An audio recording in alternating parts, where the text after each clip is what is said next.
Today we've got the Derya DY12 shotgun, and we're going to be talking about the break-in process. There'll be a more in-depth video on this shotgun later on, so be looking for that on the channel.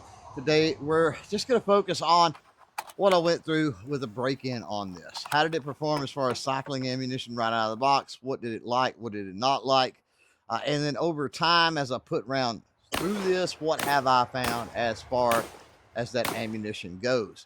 So you'll want to stick around the entire video because I've got some tips, some tricks, some little things with this that do pertain to the cycling of ammunition, and you're going to want to know all of that for sure. First here, I've got to, I guess, vent or rant just a little bit and talk about the break-in process of firearms in general. So just like a weightlifter is going to warm up before he lifts a bunch of weights, just like a race car driver is going to warm up the tires or whatever, warm up the engine, right, before they go out and race. That is essentially a break-in period. And everything pretty much has one, including firearms. Now, with price tag, a lot of times you can overcome that break-in period. And sometimes you just get lucky, all right? I mean, some firearms have really large tolerances, I guess, wide tolerances. And so you're able to get away with it.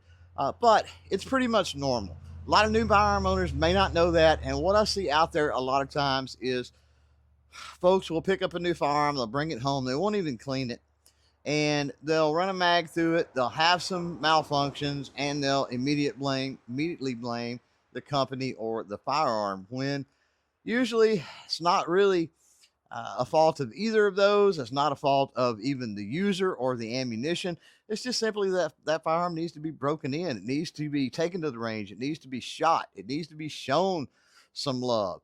And you could even do that as far as cycling the action and that sort of thing without even having to put live rounds to it. So just keep that in mind.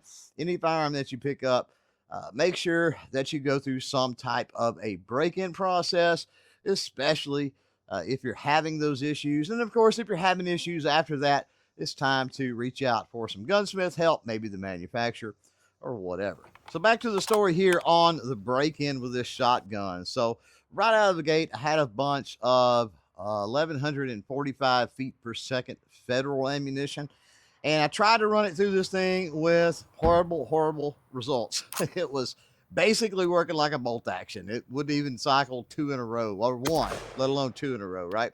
And so I thought, okay, break-in process, let's ramp this up a notch. So I had some partial boxes of ammo sitting around. And so what I did is I took those partial boxes. I had some 1,200 feet a second in Winchester ammunition. And I also had some 1,200 feet a second in federal ammunition. And so run that stuff through this thing just to try it out. And it done considerably better than that 1,145 feet per second.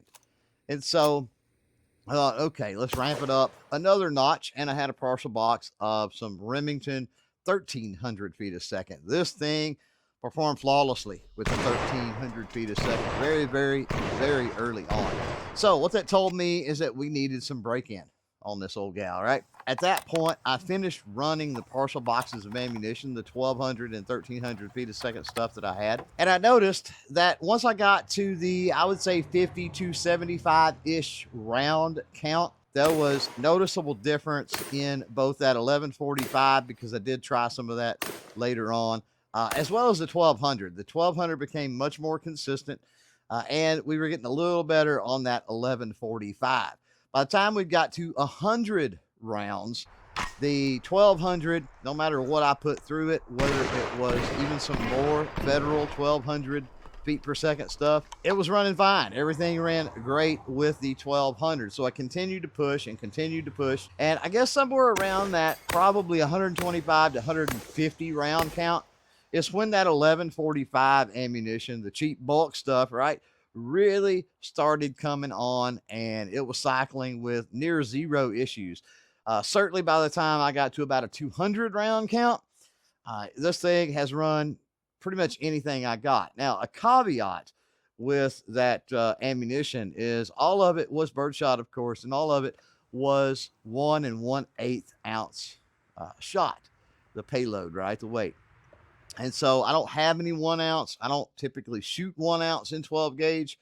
So I don't know about that, unfortunately. That'll be something maybe for a later video. I'll revisit that maybe with the full review and the more in-depth video.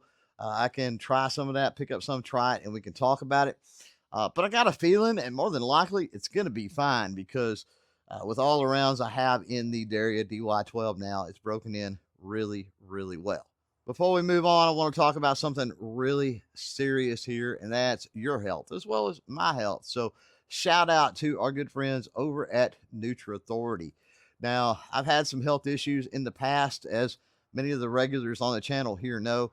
And recently, a week or two ago, as of recording this anyway, I had a checkup and everything was looking better than ever. I attributed part of that to the supplements that I use from NutriAuthority, and I've even modified my supplement regimen with them. Now I'm not only using the pump capacitor, the test authority, and the equilibrium, but I've also moved into using the thermite as well. So what I suggest is jump over on NutriAuthority.com, shoot them a message. More than likely you're going to get Jared, and he's going to walk you through what might be the best supplements for your situation. Take those to your primary care physician and try to figure out a NutriAuthority.com regimen that works for you. So as I said, right out of the gate, the 1,300 feet a second ran fine. Also, 3-inch as well as slugs and buckshot in 2 3/4 inch ran fine. Now, one thing you want to keep in mind is that the Derya DY12 here comes with 2 gas pistons. Comes with a light load piston and a heavy load piston. Now, that heavy load you're going to want to use for the more potent rounds, your 3-inch, of course, your slugs, your buckshot, things like that. In this instance with the break-in, I was wanting to see how it would run with the cheap bulk stuff, and obviously I was using the light load piston. The second thing I think that you need to keep in mind, particularly with slugs, is this thing is going to come with 3 chokes. It's going to come with a cylinder bore. It's going to come with a modified and a full choke. It is recommended that you do not fire slugs with the modified or full choke. So if you're going to use slugs, make sure you got that cylinder bore choke in your Derya DY12, and you should be good to go. So just to recap, what can you expect from the Derya DY12? Well, you could expect a break-in period outside of slugs, buckshot, 3-inch shells, and any birdshot ammunition 1,300 feet a second or faster. But that break-in period should be fairly minimal, a couple hundred rounds at the very, very most. And let's be honest, for me anyway, breaking in a firearm is part of the fun of firearm ownership. You get to go out, you get to spend time with that firearm, learn the manual of arms. You get to have a fun day on the range, pulling triggers. And even though you're kind of working the kinks out with that brand new firearm, still a lot of fun. You can learn a lot about whatever platform you might be trying to break in. And at the end of the day, you know that firearm inside and out, what ammunition it likes, what ammunition it doesn't, and what ammunition you need to rely on.